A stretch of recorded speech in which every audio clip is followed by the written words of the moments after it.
Учениците од прво одделение на основните училишта Драга Стојановска и Дитурија ја посетија општина Сопиште, како дел од воспитно-образовната програма.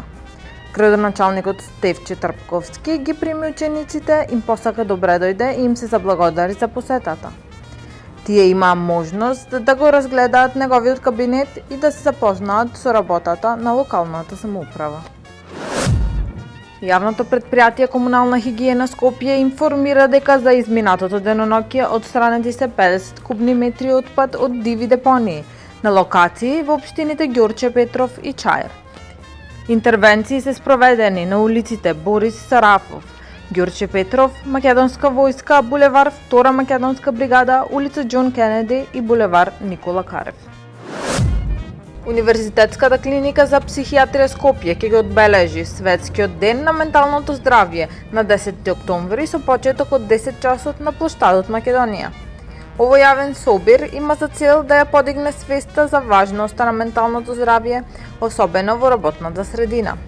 Темата на годинешниот ден е време да се приоритизира менталното здравје на работното место. Организаторите нагласуваат дека создавањето на поддржувачки работни средини е заедничка одговорност.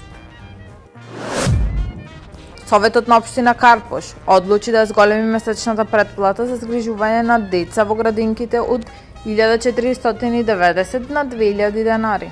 Ова промена се должи на зголемените режиски трошоци и растот на цените на прехранбените производи, што ќе придонесе за подобрување на квалитетот на услугите за децата. Вице-премиерот Александар Николовски најави проект Градски воз, кој ќе започне во октомври 2025 година и ќе воведе шинобус, што ќе ги поврзува населбите Волково, Ѓорче Петров, Бутел, Газибаба, Драчево и Лисиче со центарот на Скопје. Целта на проектот е да понуди побрз и поефикасен јавен превоз со намалување на зависноста од автобусите на јавниот сообраќаен превоз и подобрување на удобноста и еколошките аспекти на транспортот. Таму е Скопје, град мој љубав лише, што ми расте сни. Вечно ќе ја